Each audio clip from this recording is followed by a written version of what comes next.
Hello and welcome to another episode of Ask the Arts. Today, I'm very excited to introduce Adam, who is going to be sharing his creative journey with us. Welcome, Adam. Hello, hello. Thanks for having me. I'm a creative who's done almost everything under the sun in terms of discipline, but it all sort of comes back to the children's space and children's production and literature as well. I When I was in high school, didn't really know what I wanted to do until I started doing media, and I fell in love with filmmaking and decided to do that. So I studied filmmaking at TAFE first leaving high school. Discovered I was very good at writing, and then enrolled myself in a screenwriting course after that. Started working in production for a while. Used my production skills to start making a lot of YouTube content. And I always lean towards comedy as well. So I even became a stand-up comedian at the time as well. Sort of started working back in production as getting writing work as a screenwriter is quite difficult. And then after years, I sort of finally broke in, getting some work for the ABC, and getting a job as a producer, which involved a lot of writing. I sort of tend to get hired because I'm a bit of a jack of all trades. So like they'll hire me for my technical skills, but also because I can write as well. And then from there, a reputation was sort of built as, again, like writing was my strength. So they would sort of reuse me more purely as a writer for other projects as well. So children's television is sort of my main space. But I'm also I also work with kids a lot, and I'm always writing my own books. I've self-published one little one, but it's an area that I would like to sidestep more into, given my television experience. Absolutely. That's amazing. And to see you kind of use your strengths to break into the industry and then not be scared to diversify. I think that's something that's really, really important. And one of the reasons why I started doing this interview series is because I wanted people to see that there's not a cookie cutter way to enter creativity, whether it's, going through TAFE screenwriting course, whether it's, going straight into books, especially in the children's space, there doesn't seem to be a, step-by-step process to be able to get into creating anything for kids, be it film or books. But I'm really excited that you're moving into the independent publishing of your book, because I think that's an area where your skills would be really, really important, because I'm so passionate about getting kids reading. And how do you feel, when you have decided to go down that path? Was there a specific reason why you wanted to try doing writing for kids and publishing a book? Um, I had the idea like long ago, and I've always like chipped away at my own writing in that space, but it's sort of on and off because projects in screen sort of like take precedent a lot of the time, especially when it's paid work. So they're sort of more like passion projects for me. Um, and so yeah, I sort of got into it a while ago. I think probably the instigator was I was at RMIT screenwriting many years ago. And I was in the same class as an author, Graham Simpson. I'm not sure if you know of Graham. And he wrote a book called The Rosie Project. And when he was in our course, he wrote it as a feature film script. He wanted to get it made, won like all these awards, but just couldn't finance it, um, couldn't get it through to greenlit for production. So he sort of got frustrated with the process in Australia and said, you know what, I'm just going to sort of, usually you adapt it the other way, book to film, but he went backwards and he back adapted it into a book, and then it became a New York Times bestseller and this sort of thing. So uh, I had, because I'm from the screen world, I think where it started for me, my interest in literature was, my a big passion project from many years ago was to write like almost like a DreamWorks or a Pixar, kids animated feature film. And I thought like, well, what's the chances that, I'm going to send a script off to Pixar and they're going to sort of pick it up and read it. So I thought like I'll take a leaf out of Graham's book, and maybe I'll try that, and I'll try writing my own book and see if I can sort of build it from there. And so this is quite a long time ago. So that thought has since evolved. And so my plan at the moment, after now having built some screenwriting credits, is sort of leverage those, but also use my production skills as well. So I'd like to publish a book and sort of use my technical filmmaking skill set as well as my public speaking and performance skill set, and sort of like be able to go to schools and create like a YouTube channel and all this sort of stuff around a series of books. So I'm really wanting to try and, I guess, bring it all together.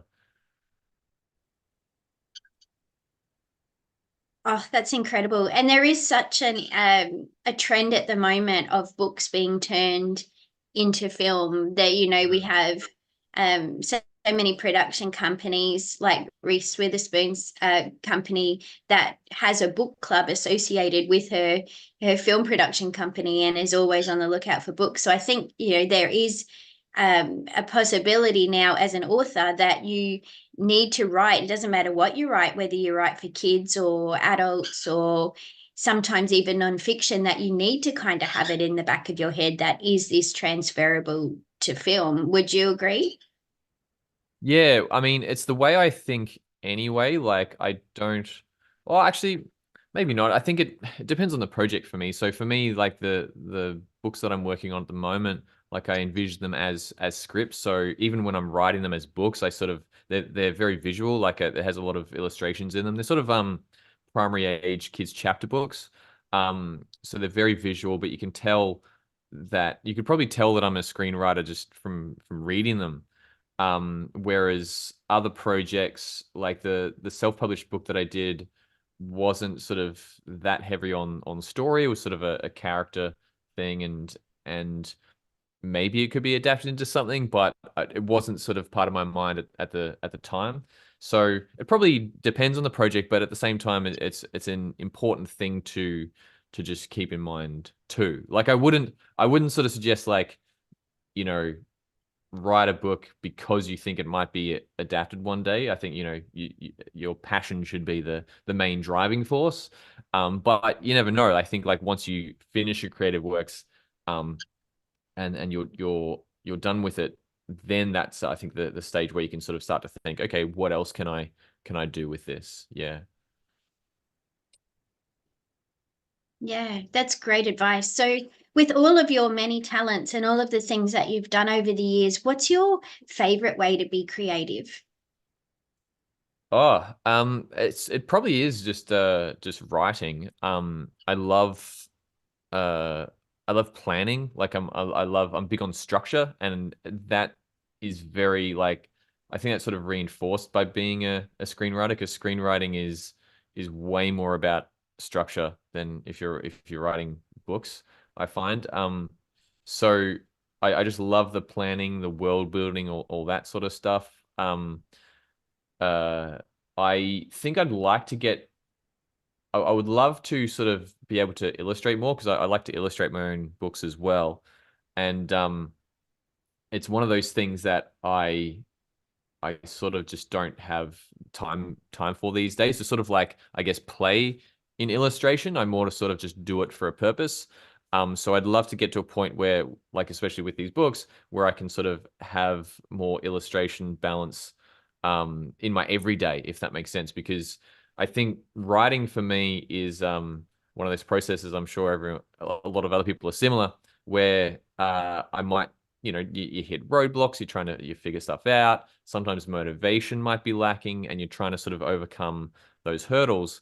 But I definitely have some creative outlets that I never hit those roadblocks. So like if I was illustrating, I could just illustrate for 10 hours straight without ever lacking motivation. Video editing is another one. Like I could video edit just nonstop for forever. Like I'm a very visual person, but if I'm purely working with words, that's when I can procrastinate and get distracted and that sort of thing. And I have to sort of use a bunch of different strategies to try and overcome them. Yeah. Wow. Were you always this creative as a kid? I know you said that you straight out of high school, you knew what you wanted to do. You wanted to go down the creative path, but like as a little kid, were you always, captivated by creating stuff? Yeah, yeah, definitely. Like I remember seeing like baby photos and stuff of me like at the age of, 2 and 3, like painting on a canvas and that sort of thing. And in primary school, I was always writing my own stories. Funnily enough, like one of the things that I like to instill in young people is the separation of English and storytelling. Because I think it's sort of it's because they're in like a school system where you're graded on your spelling and your punctuation and your sentences and not on your creativity. They tend to sort of link those things together, and I'll give examples to kids about storytelling, like I could tell you a story verbally. I could tell you a story, like I work a lot with deaf people with some creative projects, and like they could tell you a story in sign language that it can't even be translated into words sometimes. And so I think there needs to be sort of a separation with English and storytelling. And I wish I sort of knew that when I was younger, because I found my way to this path anyway, but I was never, and probably still aren't, that good at English. Like my vocabulary is poor, and still I get stuck on spelling some more complex words. Um, but I'm a very, very good storyteller, and I know, character well and structure well and story back to front. So, um, I could probably never write an adult novel for that reason, because I don't have those English skills.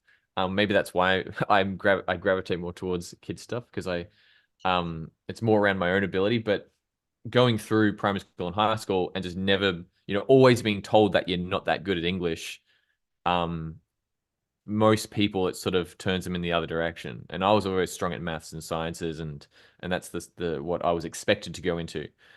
So for me to go into writing is sort of like a weird, surprising turn, I think, for a lot of people around me. But I think yeah, I think it's a really important thing for all young people to learn, that they are different skill sets, and you can still be a storyteller without being a master of English. Yeah. Absolutely. Like I sucked at spelling, and I didn't even start writing at all until grade 6, because I was always told that I was, below average. And I'm still not great at spelling, but there's an amazing thing now called spell check, which has kind of saved a lot of us. But yeah, same. And I'm drawn to the children's space because, that's the stories that I've told myself in my head ever since I was young. That's my happy place. So Hmm. I'm so in awe of all of the ways that you are creative, and not only that, but the talent that you have in so many areas, and that seems to have just come so naturally with your love of storytelling and your ability to be able to translate what you're feeling and thinking in a way that is meaningful and engaging for your audience. Right now, what is the best part of where you are in your journey? What is something that's really filling you up right now? Um, Good question. Uh, I always sort of uh well, going back to what you said about being multi-skilled, I guess I'll just also touch on that. It can be like a bit of a blessing and a curse, because um I what's driving that is sort of my, I guess, just interest in learning new things, and I will be mid-project and I'll get inspired by a random thought and think, oh, now I want to go learn that.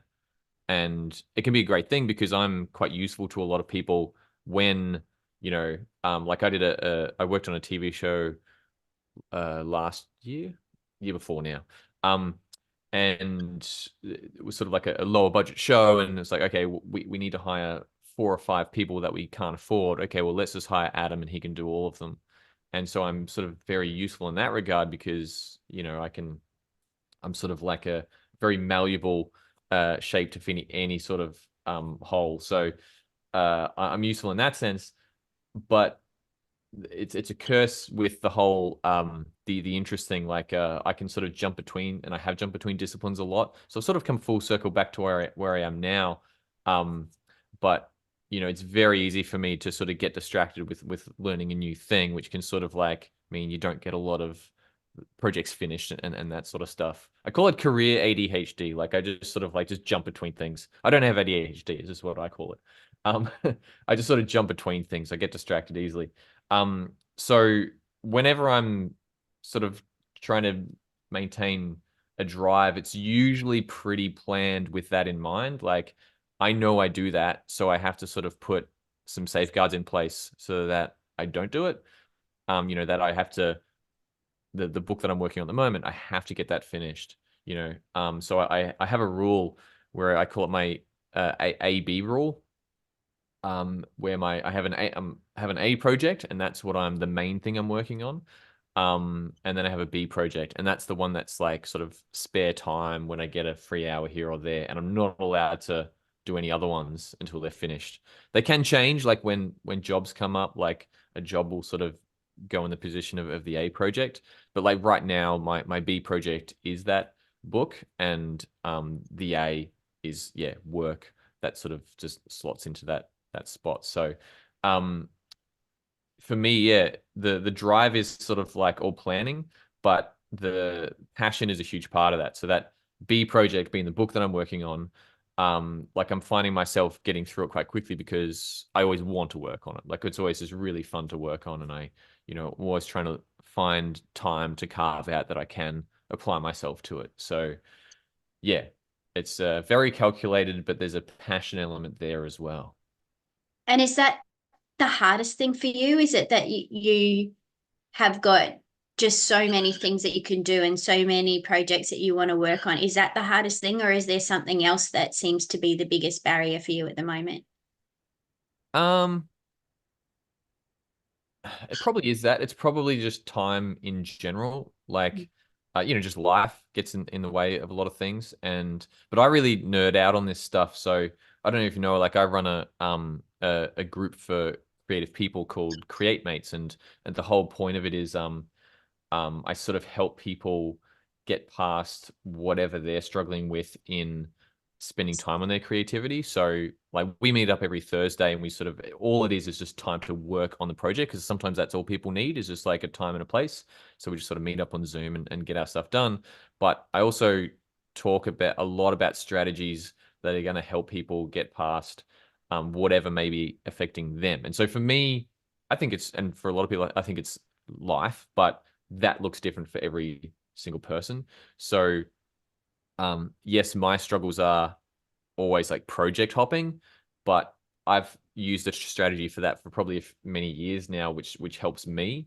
So then I view this as like I sort of compare it to exercise. You should I call it like creative fitness. So like you want to think of being creative. A creative is like being an athlete. Like where can you get better?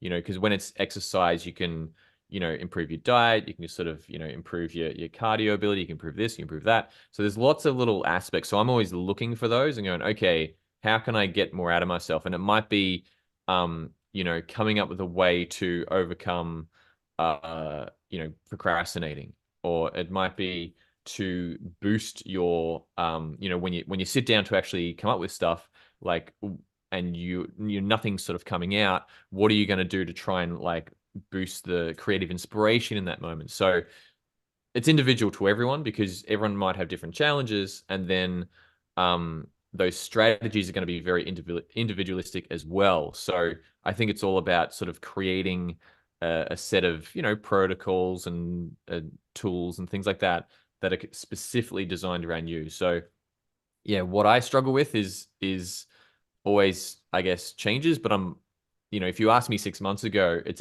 was a different challenge, but then I've probably, I don't know, perhaps conquered it a little bit, or at least, got it under control a bit more. And now I'm working on something else. Yeah, but sometimes these things can creep back into your life as well. Like, so I'll give you an example. Like one of mine was, I'm a bit of a night owl. So, just hitting the snooze button has forever been a thing for me. Like when I was in my early 20s, I could hit the snooze button till like 1 p.m. like easy if I was up late the night before. Like it was ridiculous. And so, I'd been recently sort of in the last few years setting challenges for myself, and I'd go to all these lengths to like not hit the snooze button. So I'd put the phone in another room, and then I'd have my watch would go off 2 minutes before that would go off. So I would get up out of bed to go turn it off. But then like I even started getting to a habit of like just going back to bed. So then I had to add something else in to try and not do that. So, that was one of those things that crept back into my life a couple of months ago. And I go, okay, no, got to go back to those old strategies that were working a few years ago when I first conquered it. So, yeah, I think it's just this never-ending battle with yourself that, the way you approach it is always has to evolve and change. Yeah. Sorry. I can waffle on a bit too if that wasn't No, clear. that was amazing because I mean a lot of people I talk to, especially in the creative industry, one of their biggest struggles is they don't have frameworks like that. They're not good at setting the practical boundaries that they need to just get stuff done. Mm, Having the ideas and coming up with projects is not the problem. It's finishing them and setting structures in place during your day so that you are being productive as well as creative. And obviously that speaks to the success that you've had, that you've been able to really be quite disciplined with yourself and found ways that not only are you honoring the creative side of yourself, but you're also honoring the side of yourself that gets done. And that's, you can't be a successful creative person unless you're producing finished product work. And yeah. I think that's amazing. So for anybody watching who is struggling with that, and I know there will be a lot of people watching who will be going, that's mind blowing to them that you actually have these structures in place, what would be your advice for them? Yeah, so probably a few things. One is don't subscribe to what others tell you to do. So like with Create Mates that I run, I sort of describe it as like it's anti self-help because I'm not trying to give you a system of like this is what you got to do. It's you got to build that system yourself. And through that is a lot of trial and error. And discovering things that work for you. So that's probably the first thing. And the second one is just the knowledge that your brain is very plastic, like it's very malleable, and I think a lot of people and creatives can be this way too. They sort of subscribe to this sort of idea of fate a bit, like I'm just not that sort of person, and then we'll check out of trying. So what I'd say to them is like most people who work with me now think like, and I get comments all the time, and I work in production too, so I work with a lot of people as well. Um, the I can seem like a bit of like a psychopath with how crazy my planning is. Like I run like a spreadsheet for my life essentially, and I show people, and they're like, "That's nuts." But again, it's like don't subscribe to someone else's thing. Like no one should be doing my spreadsheet. It's just that's just what I like and what works for me. Um, but I get comments all the time on like, wow, you're the most productive person in the world, or you're the most organized person in the world. I'm like, no, I am the opposite to that. If you knew me like 10 years ago, you would not say that. It's just I've taken a long time to, build those things and turn myself into that. But no, like I said before, like I'm hitting the snooze button till 1 p.m. I'm jumping between projects. I'm jumping between disciplines. I'm never getting things done. Like on an average day, I could just sort of like spend the whole day playing video games or this sort of stuff. Whereas now it's like I don't. I'm also I've turned myself into probably the most boring person in the world. Like, 'cause, like I don't play video games anymore. I don't even watch TV, which I should because I work in the industry.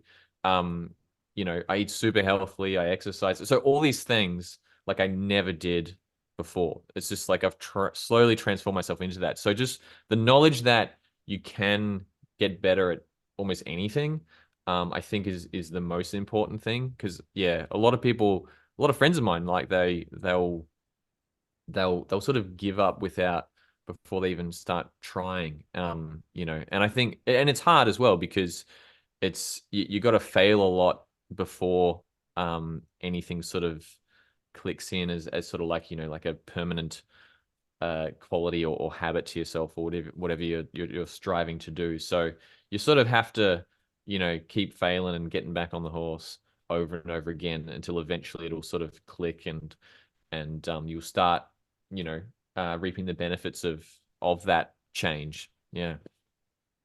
That's amazing. I think you're one of the first people that I've spoken to in a very long time that has the mindset that you really need to have that two sides to success. You've got to be creative and you've got to honor the play and the imagination, but you've also got to have structures in place that you fail forward, but you can't just leave it up to, oh no, Mm, there's nobody open for submissions, or it's too hard to break into the industry, or fate doesn't want me to do this because I didn't actually give it 100%, but if it was meant to be, it would have been already. So I really love your perspective on that. I think it's just so refreshing and encouraging to hear somebody who's had the success that you have and done it in a way that other people can see. It's not that there's not any tools that you have used that is not available to all of us. Like, all of mm. us can establish routine, all of us can try and you know change those things about ourselves that are putting barriers in our own way. So I think that's just incredible. And if people want to get in contact with you, find out a little bit more about especially the create mates that you're doing, what would be the best way that people can get in contact with you? So two ways. So one would be the creative group that I mentioned before that I run. It's called Create Mates, and the website for that is createmates.community. That sort of confuses a few people because they're like, "Do you mean .com?" It's like, no, no, no. You actually type out .community. That's what it ends in. Um, and there you can sort of get a bit more info about that group that I run. But also, I just have a website, AdamBigum.com, which is just my name, ADAMBIGUM.com. And there I sort of just, it's more like a CV, really. So I just sort of post the projects that I'm sort of working on and that's coming out and that sort of thing. But I've got my contact details on there if anyone wants to shoot me an email or whatever and talk shop, which I love doing, as you could probably tell. Awesome. Well, I'll make sure that I put those links in the comments as well, so that anyone who's watching now, just go to the comments and you'll find both of those links. And I mean, as a community of creatives, is there anything that we can do to support you right now? Is there anything that you need or that could be improved by getting some people behind you? It's the probably again just like the Create Mates, which I'm working on. Like it's a new venture, and I'm still trying to figure out. Like it's a bit of an experiment for me because it comes from my passion of just creativity and talk and shop with people and that sort of thing. But it also comes out of my love of like I'm just that person when if I have a friend who says I want to do this. I'm always like, all right, cool. How can we help you get it done? Like, I want to try and supercharge you to get there. So I wanted to turn that into a community. So, it's sort of early stages and, I'm offering like, a free month for people who want to sign up to it, just to give it a go. But I am really trying to turn it into something that's going to benefit the community. So like you know, if people want to check it out and join in and give me feedback. It's the feedback that I'm looking for the most because I just want it to be a tool and a place in a community that's really going to help people, be more creative and get their projects done and find fulfillment and that sort of thing. Yeah. Sounds amazing. I'm signing up. As soon as we get off this call, that's it. I'm signing up. Awesome. Great. Thank you. Thank you so much, Adam, for taking the time and coming and sharing that with us today. I learned so much just listening from you, and I'm sure that everybody watching will have as well. And congratulations on everything that you've achieved so far. And it feels like this is just the beginning. It feels like this is just the foundations that you're laying, and it's on and upwards from here. So, congratulations and best of luck with everything that you've got coming up in the future. Thanks, Michelle. Yeah. Hopefully it all goes well, and yeah, I'm always going to just keep chipping away at it. I'm pretty stubborn, which is another thing that I think you got to be in this industry. So, yeah, thanks for having me on. It's been awesome to chat.